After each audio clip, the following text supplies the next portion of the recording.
Hola a todos y bienvenidos. Welcome back to Real Fast Spanish. One of the most important tips you can use for developing conversational fluency is to learn prepositions in combination with verbs. Now, this is important because prepositions don't follow rules or patterns. For example, if you look up the preposition about in Spanish, you'll find sobre. But when we look up the translations of talk about, think about, and dream about, each ends up with a different preposition other than sobre. Now, there is an exception for talk about, and we'll come back to this in a moment. But to kick off the examples, I want to share a quick story with you about a close Spanish friend of mine who has asked me several times, often in an ironic way, to point out the problem with prepositions. He'll say, Andrew or Andrés, estoy en la playa. How do I say this in English? Is it I'm in the beach, I'm on the beach, I'm at the beach? How do I know which preposition to use? If you are an English native, you'll be familiar with when and how to use to be in, to be on, to be at. And this scenario is nice because often these become estar en Spanish. So if we say, I'm in the car, estoy en el coche. I'm at the office, estoy en la oficina. I'm on the third floor, estoy en el tercer piso. So if you want to improve your fluency, you need to develop a list of these in your mind. Now, what I tell students is if you've been learning Spanish already for a while, you'll be used to noticing if nouns are masculine. For example, ciudad is feminine, la ciudad, and coche is masculine, el coche. Well, from now on, whenever you learn a new verb, ask yourself this question. Which prepositions go with this verb? Now, this is a tip I've been sharing with students for years, and we've written dozens of verb and preposition lessons into the curriculum in our Spanish school because it's so important. Now, in this video, you'll learn 10 of the most common verbs you will need for conversational Spanish and their accompanying prepositions, excluding estar en, which was the first one as a bonus. So the first example is hablar, to talk. Now, in English, we can say to talk with, to talk to, and to talk about. In Spanish, we really need to say hablar con, hablar de, and hablar sobre. Now notice that we don't have hablar a as an equivalent of talk to. We really don't want to combine the preposition a with hablar. As an example of hablar con, we could say, I have to talk to my wife. Tengo que hablar con mi esposa. They're going to speak with him as soon as possible. Van a hablar con él lo antes posible. Now this is a nice phrase to know, lo antes posible, as soon as possible. Now for talk about something, we have two options, hablar de and hablar sobre. Now, as an English native, hablar sobre feels like a natural option because sobre translates to about, as we talked about earlier. But de is the more common option in Spanish, and there are even situations where we shouldn't use sobre with hablar at all. As an example, I don't want to talk about that. No quiero hablar de eso.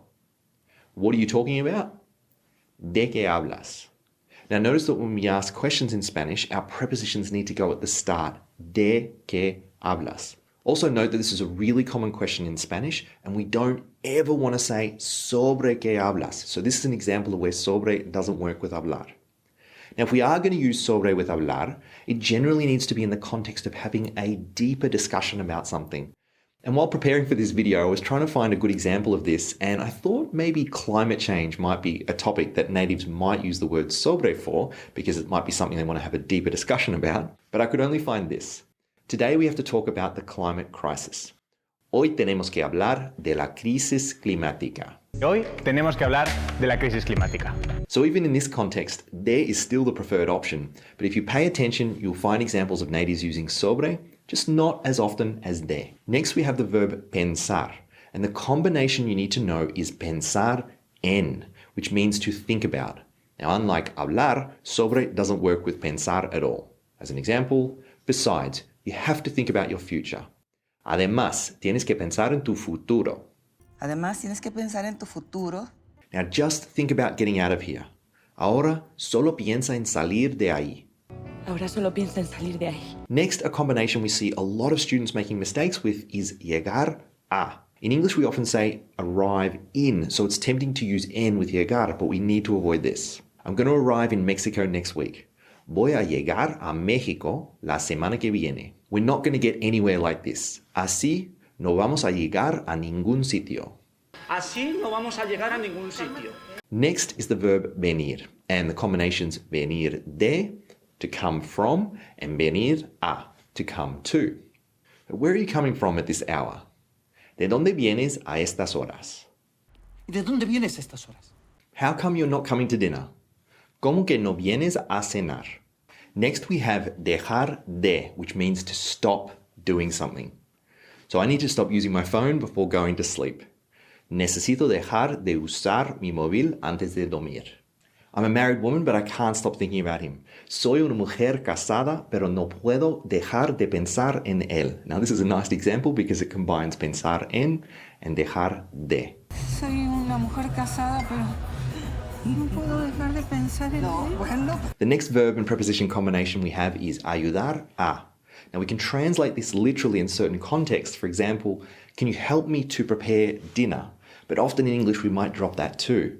So can you help me prepare dinner? But in Spanish, we need to keep it. ¿Me puedes ayudar a preparar la cena? She knows enough that she will help us do justice.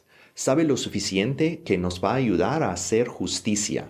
Now notice we've got a couple of A's that come together with pronunciation here. So va a ayudar becomes va a ayudar, and a hacer becomes simply hacer. Sabe lo suficiente que nos va a ayudar a hacer justicia. Next we have tratar de, which means to try. So I'm trying to finish my homework. Trato de terminar mi tarea. He started yelling to try to catch his friend's attention. Empezó a gritar para tratar de llamar la atención de sus amigos. Next we have alegrarse de, to be glad or to be pleased about. So I'm glad to see you. Me alegro de verte. She was pleased to receive an invitation to speak at the conference. Se alegró de recibir una invitación para hablar en la conferencia. Now this next one is tricky because it's very different to English, and it's to smell of something or to smell like something. We need to use the combination oler a. Now oler is an irregular verb, and the conjugations are huelo, I smell, hueles, you smell, huele, he or she smells. So for example, the kitchen smells like chocolate. La cocina huele a chocolate. Now we can also use to smell like in a metaphorical sense similar to English. So if someone was talking about whether a job was permanent or temporary, they might say something like, this smells like a permanent job. Esto huele a trabajo fijo. Esto huele a trabajo fijo. Next we have soñar con, which is one of the ones we spoke about earlier in the video, which is again unusual when you're coming from English. So last night I dreamt about my best friend from high school. Anoche soñé con mi mejor amigo del colegio. So again, we don't dream about in Spanish, we dream with. But it doesn't have to be with people, it can be with things as well. For example, I can't stop dreaming about work. No puedo dejar de soñar con el trabajo. Now, as you can see, a great way to practice is try to combine these verb and preposition combinations so you can get used to the patterns. Now, in addition, I've written an article that goes with this video with 25 verbs and their preposition combinations. There's also a free downloadable PDF that you can use as a study reference. You can find the links to the article and the PDF in the description below. Also, if you enjoyed this video on prepositions, another essential video to check out is this one here, which provides a simple rule for por versus para.